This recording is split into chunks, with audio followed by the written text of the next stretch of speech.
Live via Skype, it's the hashtag Wrestling Podcast. I'm your host, Turnbuckle Jim, and with me, as always, my mystery partner. Braun Strowman. Fast Count. Ooh. He wouldn't even be the mystery partner anyway. He's just the guy that can't wrestle. We already know he's going to be in the pay-per-view, so yeah, he's not going to be mystery partner there. Yeah. So anyway, folks, we're going to be going over what our impressions of Raw are. Of course, just me and Brian right now. Tim maybe he might be a mystery partner on Sunday. We don't know, but he's taking care of stuff in the real world. And then we're going to be doing our predictions for Night of Champions.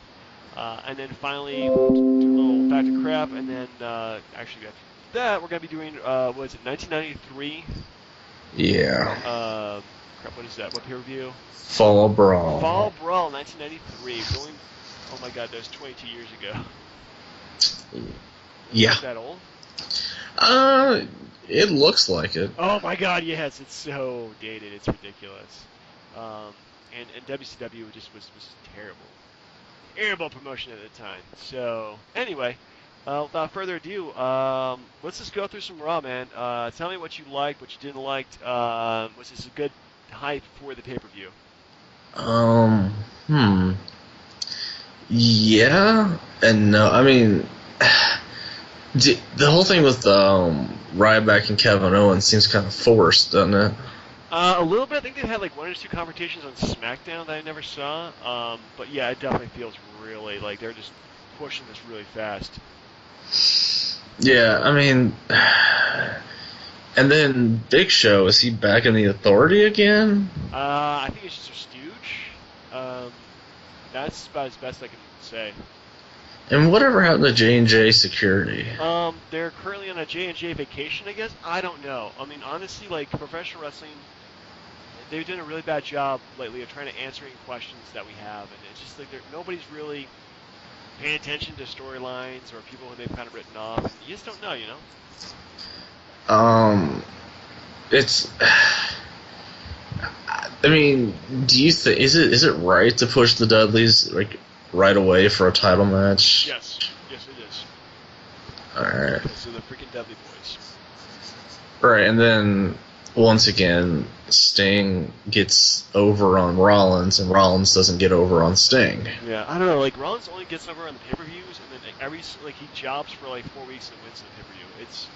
I know they're trying to build him up to be a heel, but he's like, I don't know, just feeling like really, really downgraded, if you ask me.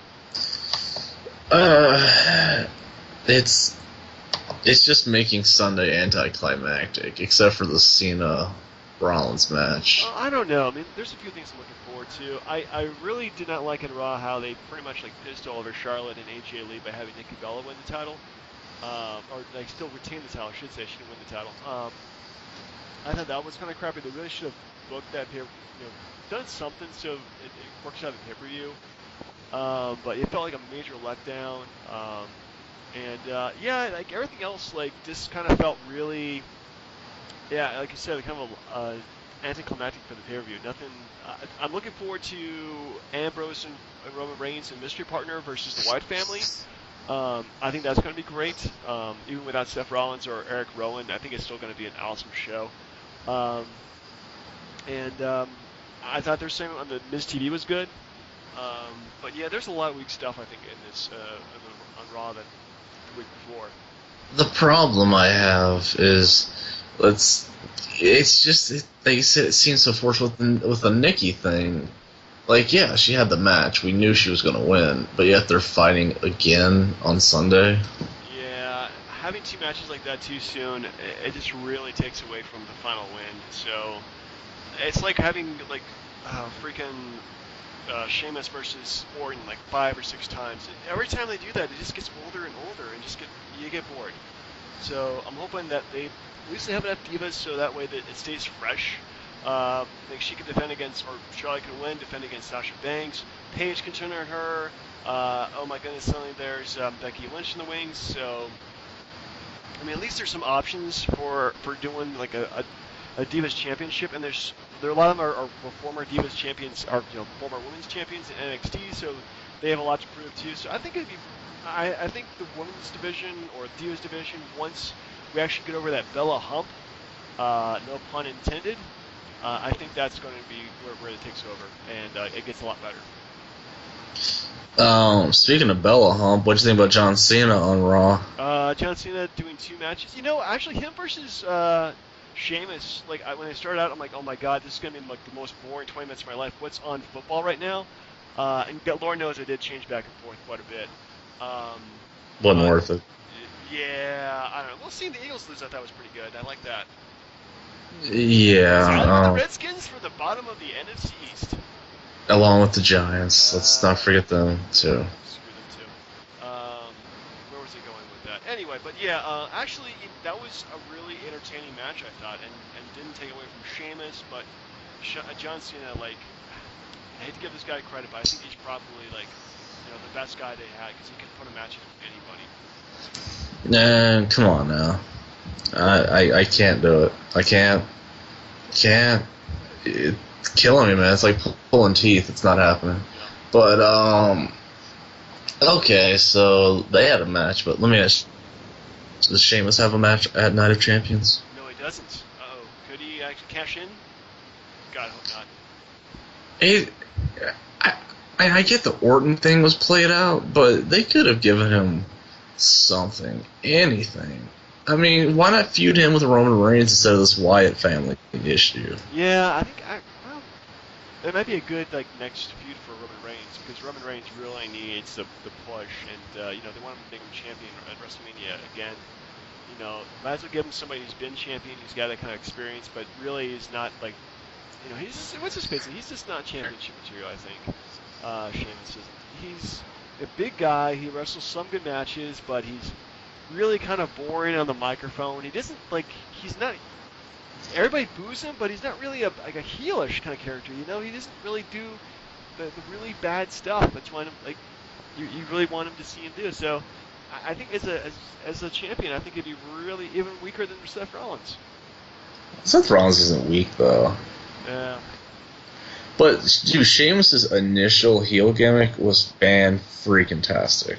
Like, I don't know if you remember much of that, but he came out through ECW, was there for a cup of coffee, came to Raw, beat Cena right away, feuded with Triple H for a while. Yeah, I barely remember that. Barely do. Yeah, he was on fire, dude. It was fantastic. And then he turned him into, hey, fella, and it was just so annoying. Yeah. I think right now, I like him. I think his gimmick's good, but I don't think it's going to be World Championship good. Well, at some point, he's going to win. It's just, does he win it on Sting, Seth Rollins, or insert name here? I don't know. I mean, you don't want him to hold on to it till WrestleMania for another year in a row. Oh God, no, we don't. Well, hoping if he wins, they'll build him up as being this massive champion, and then suddenly he's unbeatable, and then we'll finally see something a bit more exciting out of him, because right now he's wrestled a lot of matches with Orton. Some have been good, some have been okay, but yeah, right now he's just he won Money in the Bank somehow, and now he's going to cash in eventually. So I don't know. I'm really intrigued to see what's going to happen next. Well, and that's the point, because, I mean, look at what we got right now. I mean, you got Rollins with Sting. Yeah. But next month is Hell in a Cell. Yeah. What does Rollins do for Hell in a Cell? I mean, realistically, Sting's not going to fight him 2 months in a row. Yeah, especially not in a Hell in a Cell match. It's never going to happen. But I don't know. We'll see what happens, man. We'll see. So anyway, any final thoughts before we move on? Yeah. Well, what did you think of seeing Sting actually compete on Raw? He wasn't as bad as I thought it would be, but most of the match was Cena in peril anyway. So yeah, he didn't die, which was good. Well, what about the minute or two that he actually was in the ring with the Big Show by himself? That was just usual beat down the Big Show kind of moments. It wasn't anything special. Yeah, but I mean, for a 56-year-old, he looks pretty good. Yeah, I mean, if I'm not good at 56, then that's a pretty good thing. But yeah, I thought it was interesting seeing him on Raw wrestling, but yeah, I just don't see it wasn't anything special. No, so you weren't like, geeking out or having a kid moment. Well, you gotta remember, most of the time I became a Sting fan was when he was not wrestling, when he was just showing up and beating up the NWO. So while I was kind of geeking out, I wasn't like, super, oh my goodness, it's Sting, oh my goodness, who's he wrestling? It's a big show, I've never seen this in the world. So, yeah, I mean, I like it. I like it. I was impressed by it. I mean, they picked the right guy in the Big Show for it. they That's for did, they sure. really did. I mean, there's like one person you know in the company, it's the Big Show. He's still out there somewhere. He still has a job. I don't know how he does, but he's still Indeed. yeah. But that was really the only thing I was super excited about. I mean, it's cool to see him do it. Yeah. I mean, it was a good, decent build up. Now, my only real beef, and I don't know, did you have any soapbox stuff prepared? Man, I think I had a soapbox prepared at one point, but decided to drop it. Um, and it's pretty much like about the WWF or WWE trying to find the next big guy to carry the company and just being really failing at it for many years. Because they had Hulk Hogan for a while. He was the guy they built the company around. Brother. And unfortunately, it turned out to be a horrible racist. But then again, that, well, what happened with that is another story. But then he left, obviously, and they tried to build it around Bret Hart. But I always think that Bret Hart came out like 10 years too late or 10 years too early. Man, come on now. Well, the thing is, he could wrestle that particular like technical style, and not many other guys could. It was like he wrestled between like 93 to 95. That was like the death of like the cartoony, campy gimmicks and storylines, which he didn't really fit in that well. Yeah, but he wasn't wrestling those guys. I mean, okay, Jerry Lawler was annoying as Jerry hell. Lawler, But I mean, Dr. Isukenko, I mean, lots of those guys were just really well, campy.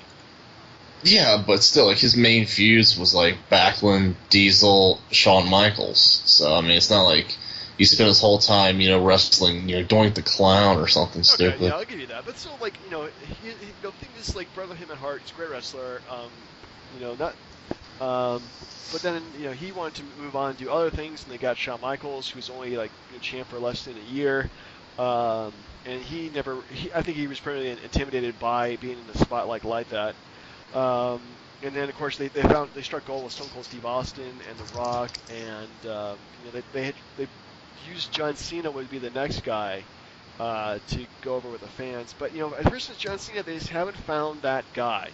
They had CM Punk, and I thought CM Punk would be great to take over as being the number one, and for all intents and purposes, sometimes would almost be the number one guy. And you had Daniel Bryan, who was going to be the next biggest superstar if his neck wasn't breaking every 5 seconds. So right now, it's just like, who are they trying to find as the guy to take over? And unfortunately, I think right now, they're in a spot where they're just too afraid to push anybody as being the number one babyface.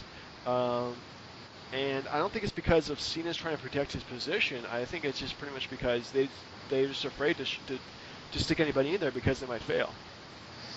Uh, I don't know, man. It's like ever since the Attitude Era, I felt like you could see like how they were building things up, where it was like Stone Cold and then The Rock, and then it was like Stone Cold HBK, and you could see like where things were going. Even when like Benoit won the Rumble and then won the belt, you were like, okay, I see that. That's pretty good. And then you definitely saw it when Cena and Batista won the titles at the same time. Yeah.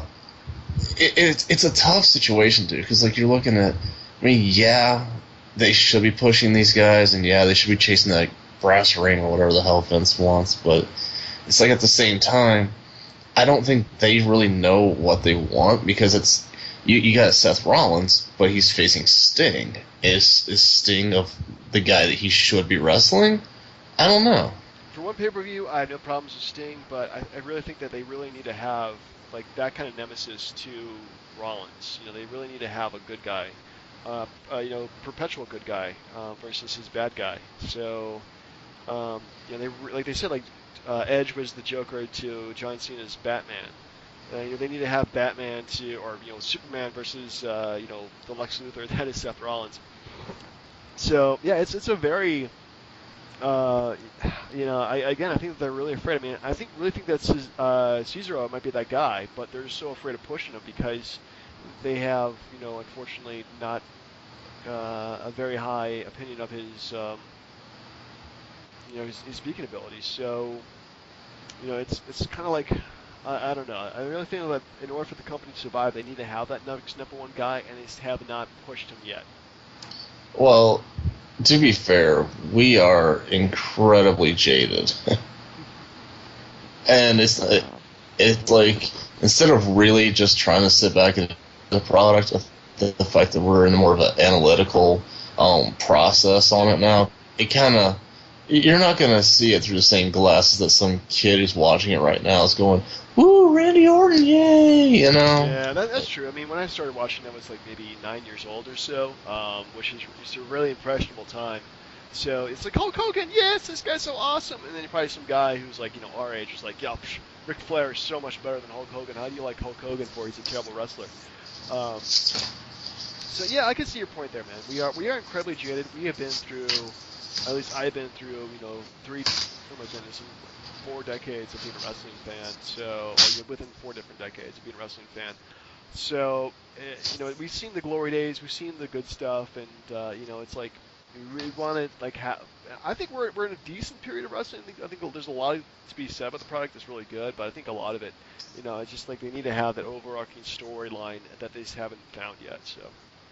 Well, as far as the storylines go, I mean, they could do a better job of building people up, but what are you going to do? Yeah, that's I mean, are you going to keep Ziggler and Rusev in a pointless angle because Rusev his momentum was killed by John Cena? There is no denying that. Yeah, he really needs to have like back. Yeah, and what they need to do is put him and Lana back together. I don't know why this whole crap is happening. Yeah, I think it was just kind of an experiment and trying to see how far they would get for each one. Lana is super over, super hot, but putting her with Dolph Ziggler, if anything, it's hurting Rusev and hurting his product. And I think Rusev would be better served by having Lana with him than Summer Rae, who is looking pretty good dressed up as Lana. I don't know, man. Oh, come on.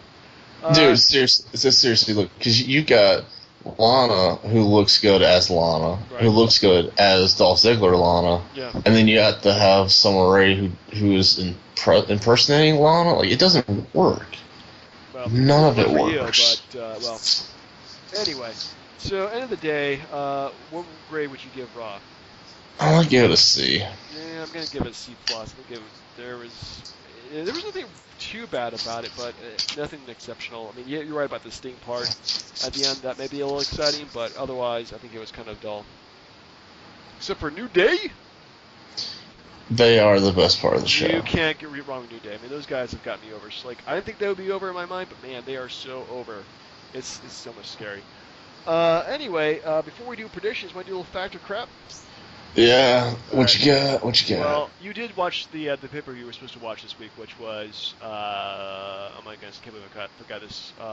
1993 Fall Brawl. War Games. War Games, which is Fall Brawl-ish.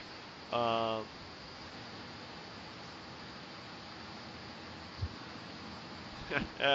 thought I had questions. Give me a second here. Now, do you know the year that they stopped doing Fall Brawl? I believe it was 99, maybe?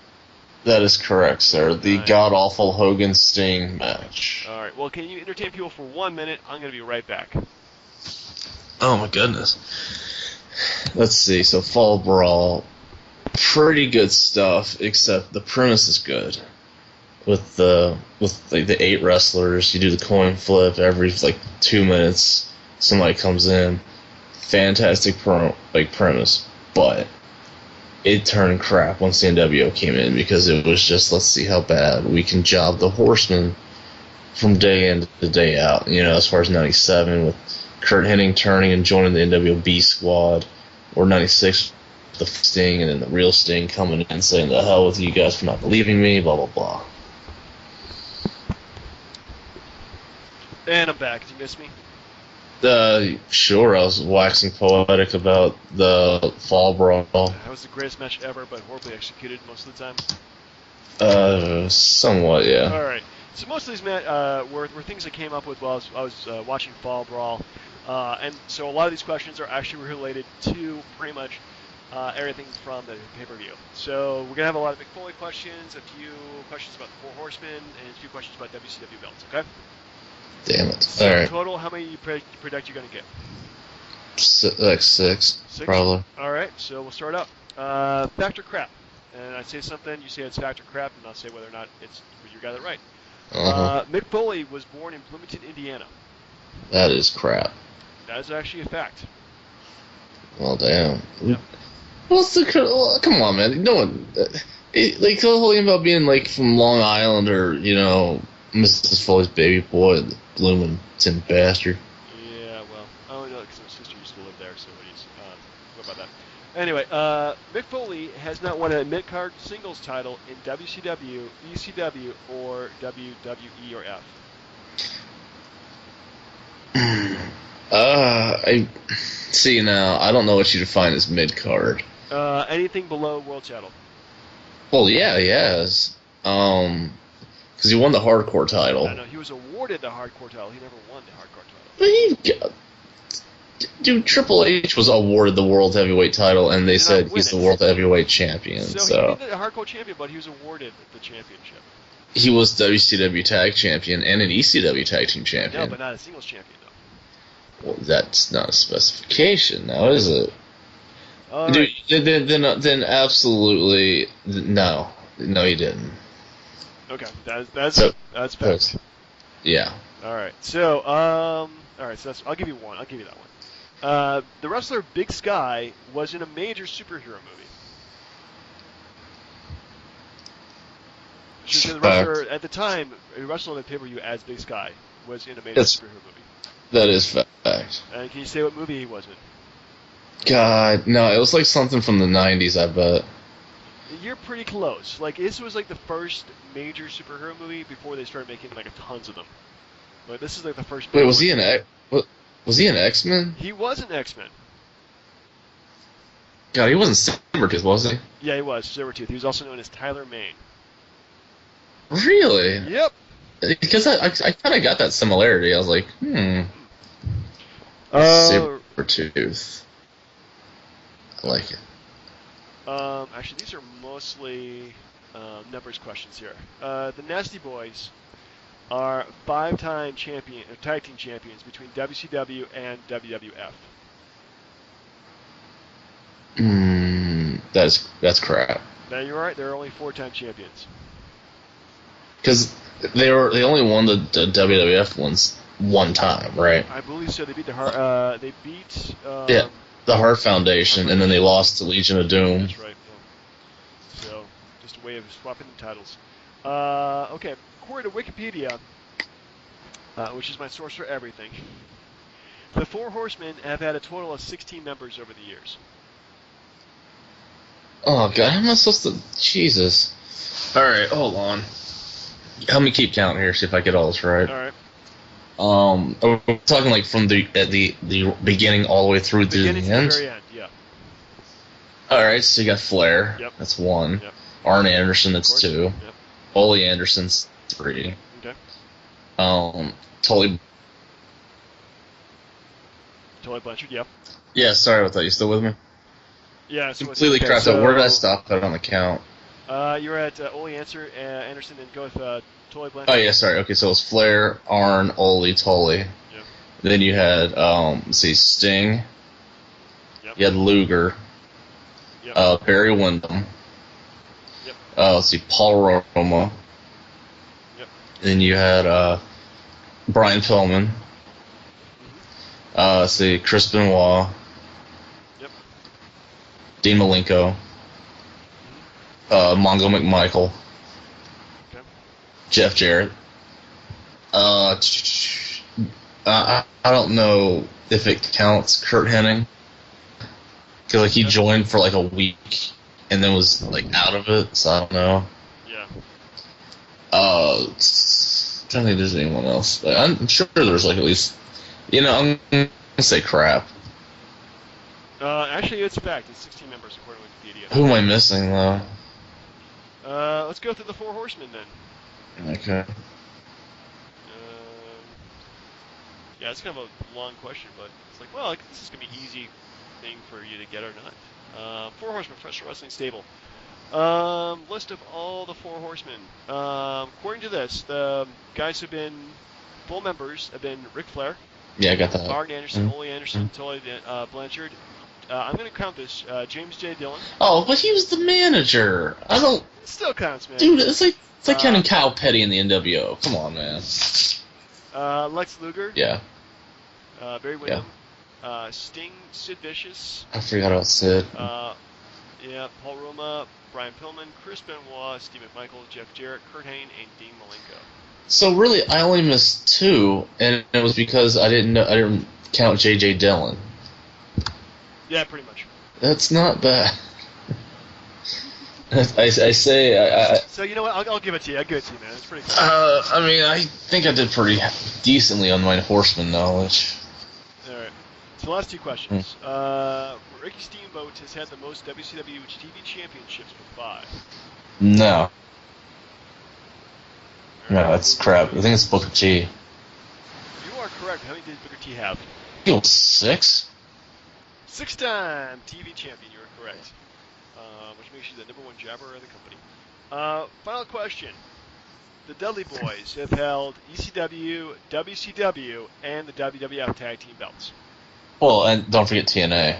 Well, we don't count them. I mean, yeah, it's true, but the caveat is that they didn't wrestle in WCW to win the tag belts. Correct. That is the sad truth of it. But yes, you were right. So yeah, you pretty much get like about 6 out of 7. I'll take the 5. I mean, I didn't get the Horseman 100. Yeah. But the Big Sky thing was crazy, though. Yeah, I was just looking up, like, when I was watching the course on board, I'm looking at Wikipedia, I'm like, who are these guys? Because you see them for one pay-per-view and they're gone, because it's WCW. But, like, he was Big Sky versus, oh, God, what was the name of that guy? Jobber. Jobber Indian? Oh, no, Charlie Norris. Charlie Norris, whose only claim to fame is he's actually from my mom's part of Minnesota. So let me ask you, what's worse, him or Tatanka? Because I feel like Charlie Norris was a Tatanka ripoff, which is even more racist than Tatanka. I gotta go Charlie Norris for being a Tatanka ripoff. Indeed. Yeah, I mean, pretty much just like, you're Indian? So, yeah, we're gonna go ahead and have you wrestle, like, as the gimmick. Do you want to have a different gimmick? Want to be a construction worker? Nope, you're gonna be the Indian. Well, I mean, at least they didn't go with casino owner. Oh, God. Yeah. That would have been really bad. Anyway, so, Night of Champions coming up this Sunday. Let's just go through his matches, and, unfortunately, Tim has not sent us his picks, but we'll add them in the meantime. Hopefully he'll come back and say who he wants to win. So let's start out with Seth Rollins versus John Cena. Who are you picking for that? Seth Rollins. Seth, you go for Seth Rollins. I'm gonna go with John Cena. I think he gets his belt back. You know what? It's so tough because I don't. It's either all or nothing for him, and I don't see him losing to Sting. So it's like I'm sticking with my pick, Seth Rollins. Seth Rollins. Okay. Okay. So let's go with Nikki Bella versus Charlotte. Charlotte. She's already got the record. Yeah, that's pretty much, yeah. So, pretty easy pick there. I'm just definitely going to be Charlotte. Ryback versus Kevin Owens. I think Ryback. You think Ryback? Well, I'm going to go with Kevin Owens because he's the best thing going today. So, you want to go with Ryback? Well, he is my fantasy wrestler, you know. He is your fantasy wrestler, too. I forgot about that, so. Well, I mean, it's like, I feel like they need to give him a little more time, and then if they feud again like Hell in a Cell, then yeah, you can drop it there. Yeah, well, that'd be, actually, that's going to be awesome, actually, I think Hell in a Cell. Man, just look at my chaps though. Okay, so Dolph Ziggler versus Rusev. They're still going with that? Oh yeah, they're still going, that's still strong. Wait, who won it? Ziggler won at SummerSlam. No, it was a count out. No, it was the count out, yeah. I'm gonna go Rusev. Just so I'm gonna go Ziggler. Okay. The New Day versus the Dudley Boys. New Day. I'm gonna go with Dudley's. It's just so soon. Like again, you could cheat to win, and then you just put them in Hell in a Cell. You know what I mean? Ooh, oh my goodness! Like every match in Hell in a Cell, that would be actually kind of stupid. They really need to like. Well, I mean, not every match. I mean, just a couple. Yeah, just like 2 or 3. Man, so we're going through this pretty quickly. Mixed tag team match. Tag team match. Dean Ambrose, Roman Reigns, partner to be announced versus the Wyatt family. First of all, who's the mystery pick and mystery partner? Who's going to be your pick? I still say it's Finn Balor. I hope it's not that one kid that fought Samoa Joe. Like, because he's a bad guy, and then make him a good guy, and then him wrestle more than 2 minutes is a lot to ask. Yeah. So, who you pick the match? Finn Balor. Oh well, dude, I still think that the Wyatts, but because like, why would you bring in a guy Braun Strowman and then make him look invincible, and then just so the Wyatts can lose? Like, I don't get it. Doesn't make any sense. I agree with you there. But I'm gonna go. My pick for third man, Cesaro. Oh, I'm gonna go with the. that's a good pick. Yeah, I mean, essentially, in my mind, there's like 5 or 6 guys it could be. Names been people throwing around have been Kane, which I think is a bad choice, like in terms of like history, just stupid. Chris Jericho, who's just too damn small for this. The Rock has been mentioned, Ooh. which I think would make sense to some degree, but How? don't know if he's gonna show up. He hasn't feuded with. I mean, I get the Roman Reigns. But he's Roman. Yeah, he's Roman Reigns' cousin. Yeah, but or you something, I don't know. remember the old thing when Michaels was fighting Muhammad Hassan? He's like, he did the whole reach out to Hogan thing. Like, you would think Yeah. a build up of The Rock, you just don't, wait to him be the mystery partner. You announce that shit like earlier so people will watch the pay per view.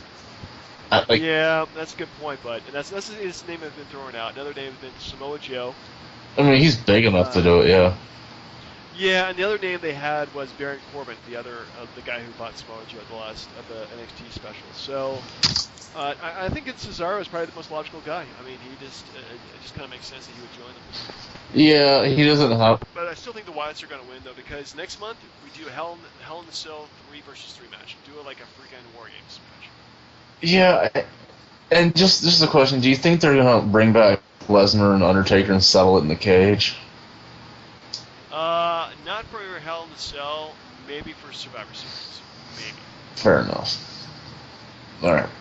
All right. So last match in the cards: Sting versus Seth Rollins. Seth Rollins, man.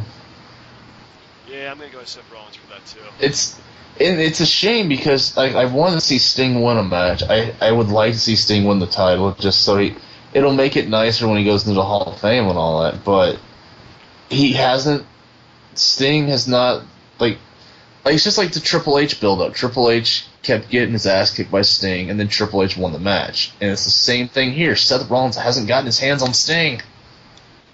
So. No, he has. So there's nothing in this that proves that Sting is just going to roll over Seth Rollins. It doesn't make any sense. But does Sheamus cash in? Now maybe.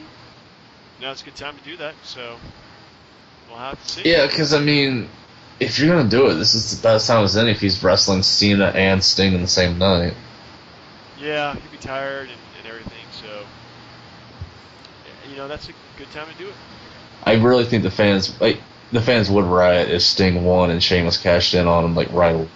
Oh God, that pissed everybody off so much. But Sheamus would actually hit tons of heel heat though coming into it. So yeah, that could be a good way of making them feud for Survivor Series or something. So anyway, move on to our final part of our little show, which is War Games 1993. Yes. Alright, give me a second here to go ahead and pull up the listings for the pay-per-view. So you've seen this before, right? used to be like all into the WCW. Yeah, but this, I honestly I stayed away from a lot of it because unless it was the NWO stuff, I stayed away for a long time, and with good reason. I mean, look at like most of the crap that is on this card. It's terrible. Yeah, it's pretty horrible. So anyway, this goes from September 19th, 1993, nearly 22 years ago, from Houston, Texas. Attendance of 6,000 people, with Tony Schiavone. Oh my God, he was the commentator for a long ass time, and Jesse Ventura, who's actually pretty refreshing as a commentator for this because he actually knows how bad this stuff is. So anyway, this is almost like a punishment pay-per-view. It was really bad. It had maybe 2 good matches in it. But we'll start out with Lord Steven Regal defeated Ricky Steamboat for the WCW World Television Championship at 17 minutes 5 seconds. Actually, I like this match.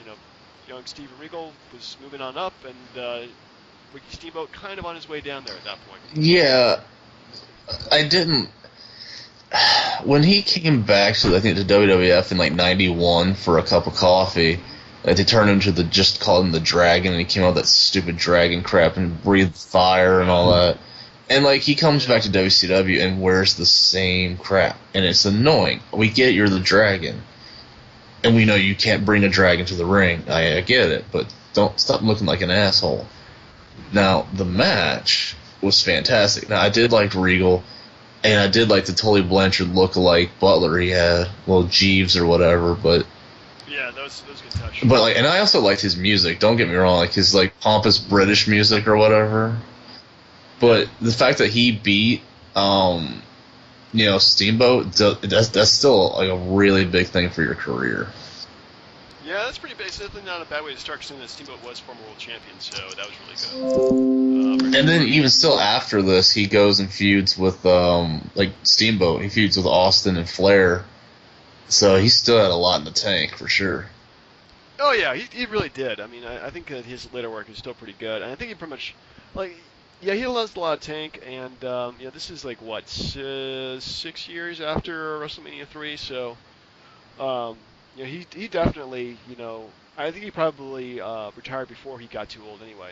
And then, of course, also a couple matches against Chris Jericho, and then Hart had a stroke. But anyway, it's neither here nor there.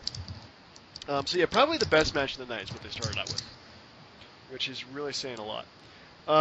Next up, we have Charlie Norris, who we mentioned before, defeated Big Sky in a 4-minute, 30-second match. And this was just... Yeah, didn't you think it was like 4 minutes exactly too long? I think this is 4 minutes 30 seconds too long, if you ask me. It's pretty bad. And I don't know if you checked on their characters after this point, but I didn't see any build up for Big Sky, which is so stupid of a name.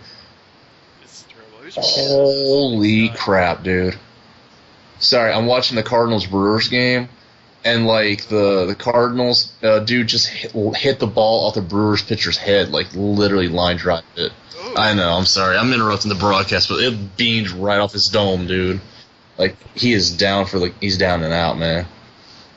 Yeah. But so sorry about that. But as far as the Native American angle goes, like once they realized that Tatanka was boring, I imagine they dropped his gimmick altogether.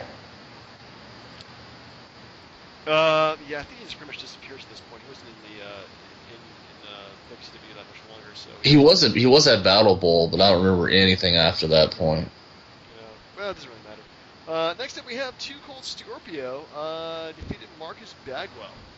And Marcus Bagwell defeated the Equalizer and Paul Orndorff in 10 minutes 46 seconds. I'm a fan of Too Cold Scorpio. Not a fan. Well, Paul Orndorff had his moments back in the 80s, but the other two guys couldn't really care for. Not really a big fan. You mean Marcus Alexander Bagwell? Well, was using the name he was using at the time. He looks so stupid, and this is even before American Males. We're like, I used to be a male stripper. I get it. Not me, but him. You know what I'm saying? That was his terrible gimmick. But holy crap on the stick! Like, I don't know why they stuck him with Scorpio. And don't get me wrong, I'm a big fan. I liked Buff Bagwell when he was in the NWO, but I couldn't care for anything before that. I couldn't care anything about Marcus Bagwell, so yeah, not a big fan of this I match like. at all. May I give an update? They got the dude up, and he is walking off the field. Good for him. So that's a bad thing to happen. Dude, it literally like hit him right in the face, like in the jaw, like boom. I'm sure we've seen that. Dude, they've showed like 10 like highlights of it in a row. Like, can you respect the man for getting hit in the dome? Like, come on. Man, those guys are tough.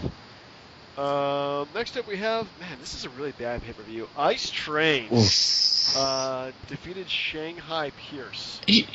Oh my God. You know, like, I remember Ice Train from like 95, 96 because he feuded with Scott Norton. Like, they were a tag team, and then they split up, and then like Norton moved on to the NWO or whatever. But yeah, but I remember Ice Train barely being like in WCW. Yeah, he had Teddy Long as his manager. Yeah. And it was terrible, but I didn't know he was there like years before that. I thought he was like some power plant reject or something.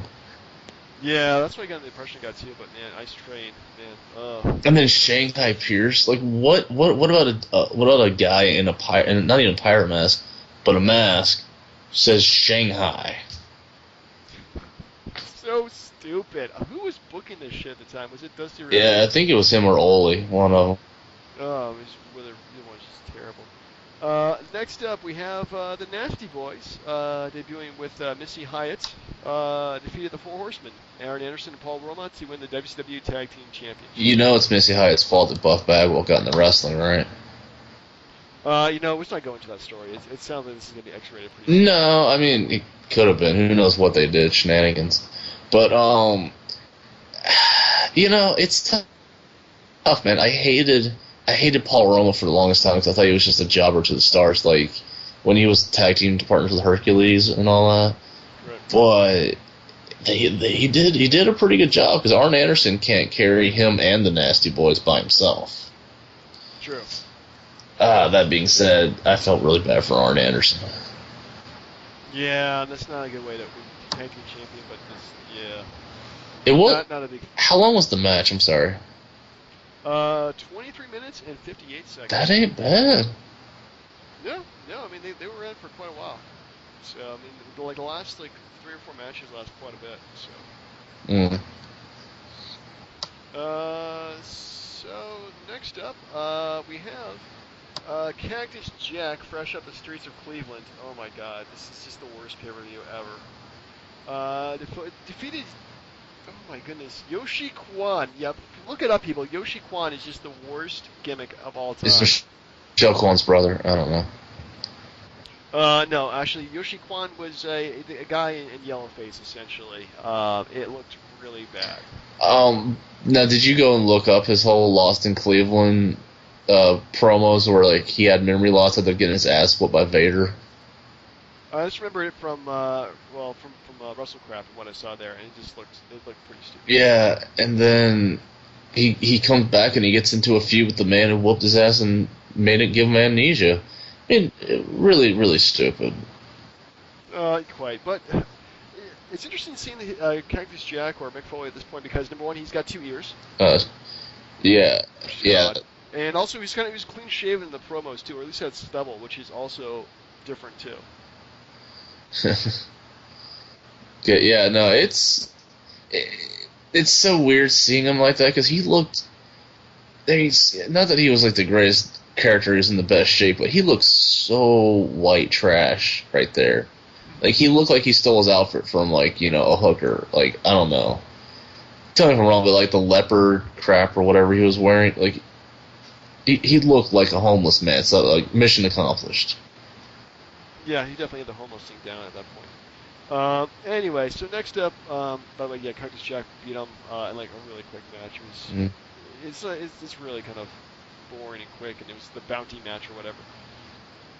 So we have Rick Rude defeated Ric Flair for the WCW International World Heavyweight Championship, which I guess was kind of like the world title at the time, or one of the world titles. It was kind of. It was the big gold belt, wasn't it? It was. What was the other belt? The world title. Well, the whole thing was they were trying to settle because they still had ties to the NWA at the time, Right. and I guess they wanted to like sever those ties, and I guess, but they had to placate to the NWA for the time being.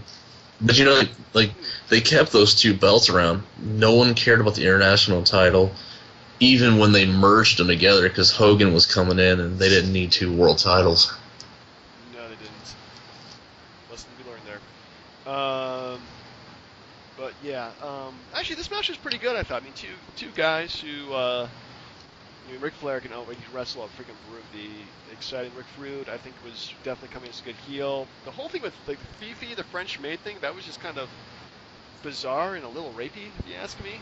Oh yeah, well I mean, she didn't stay around for that long, but you remember her from Battle Bowl with the god awful Mean Gene. With the Mean Gene promos. Oh my god, yeah. Those were really uncomfortable. Talking about like rapey. Oh my goodness. Well, actually, it wasn't even like rapey. It was just like inappropriate contact with an older guy. Anyway, look up. Apparently, like I looked up to or looked into Fifi, and somebody like eventually found that the person who played her, and she went on like to have a completely different life. So she quit wrestling really quickly, which is probably a good move on your part, honey, if you ask me. Sure, I mean, not everyone goes crazy a la China or Missy Hyatt or Miss Elizabeth. Whoa. Gets murdered like Nancy Benoit or. I feel bad about Elizabeth. I think Luger was just in a bad place. I don't think he meant for that to happen. No, I mean definitely not. I mean, obviously, nobody meant for that to happen. That was just tragic what happened there. But yeah, I mean, yeah, I'm pretty sure that there's been some success stories from wrestling too, in terms of people turning their lives around. Absolutely. Yeah, we'll find somebody someday. But anyway, what do you think of the match itself, though? I mean, yeah, you can't go wrong with it. I mean, you got two guys that are, this should be Hall of Famers. I don't even know if Rick Rude's in. If not, he should be. No, he's not. He really does. He really deserves to be. Like, what the hell, man? But, he should be in. And they told a fantastic story. It's just the problem, no one cared about the belt. Yeah. Yeah, that is really the shame of this match, is that nobody really gives a damn. But, I mean, it's Ric Flair as a heel, but the face, and Rick Rude is a bad guy, and yeah, everybody. I mean, the fans were into the match, though. They did like the match itself. Let me ask you something, though. Was Flair better as a face or a heel? Oh, man, that's a good question. I'm actually going to say, oddly enough, I think he's better as a face, because he has that bad guy background, and he never really changes what he does. So I like him better as actually as a face than as a heel, I'll tell you the truth. Because I guess it kind of depends on where he is in terms of his career. Like, he's with the Four Horsemen, could be a face, could be a heel, or if he's by himself, again, could be a face, could be a heel. But if he had that heelish background, then definitely like him better. What do you think, man? Yeah.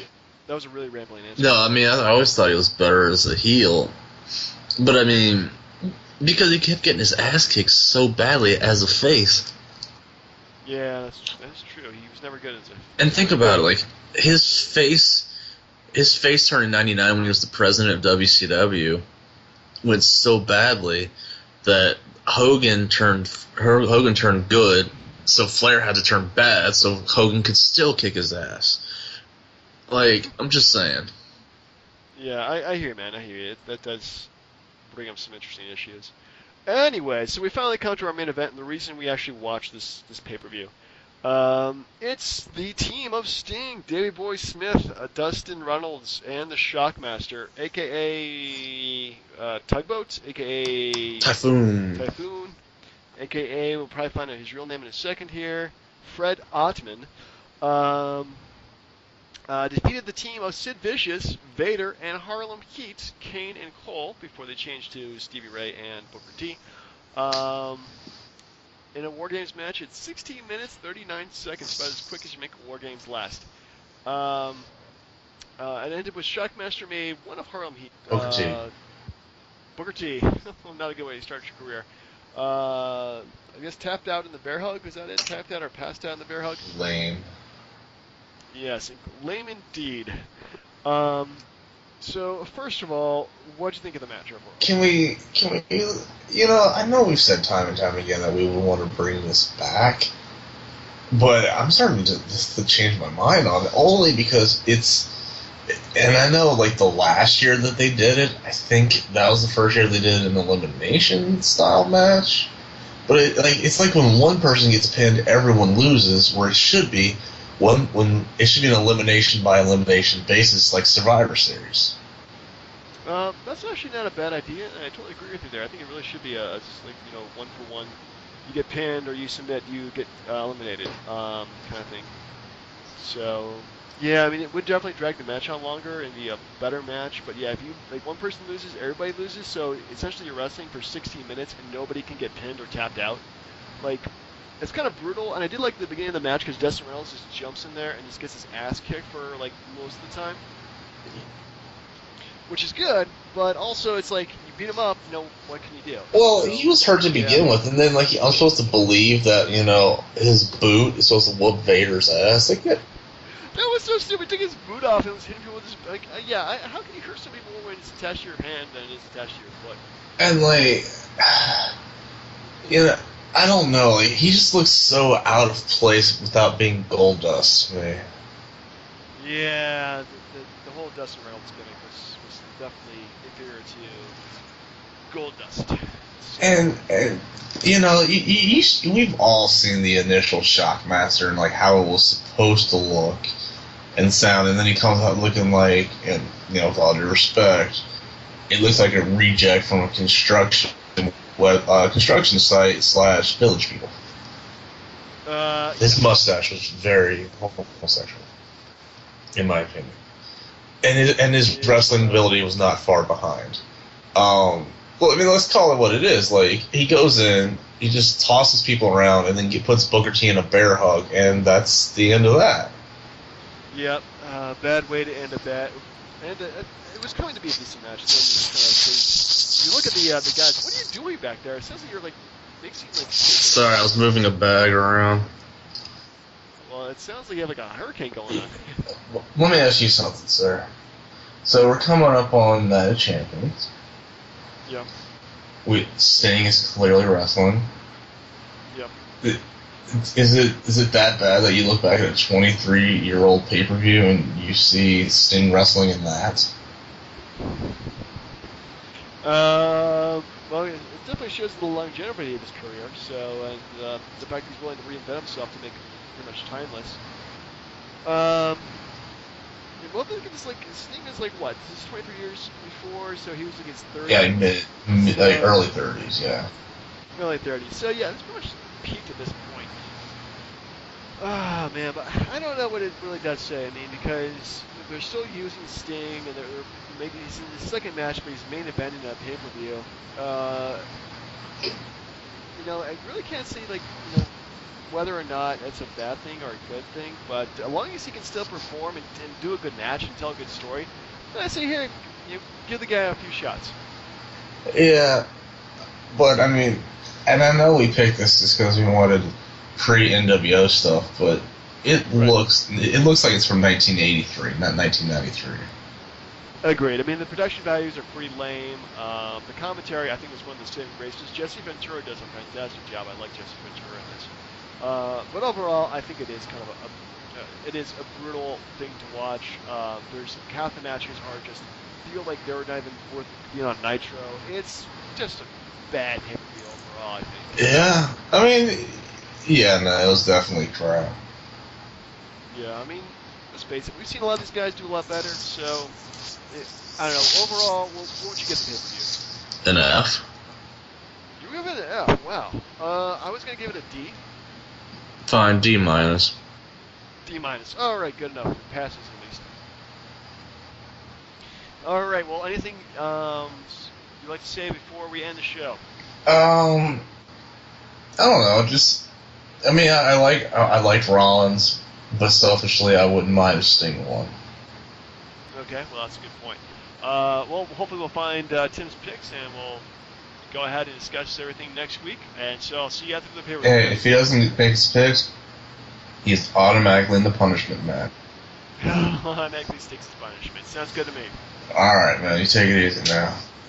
All right, well, for the Hashtag Wrestling Podcast, this is Typical Jim. Like us, dislike us, freaking start flame wars with us. Tim does not mind. In fact, go ahead and make fun of Tim. Yes, call him retarded. Whatever you feel like doing. Well, let's not hurt his feelings. Well, he takes it with a grain of salt. It is, yeah, that's true. All right, so anyway, folks, have a great night.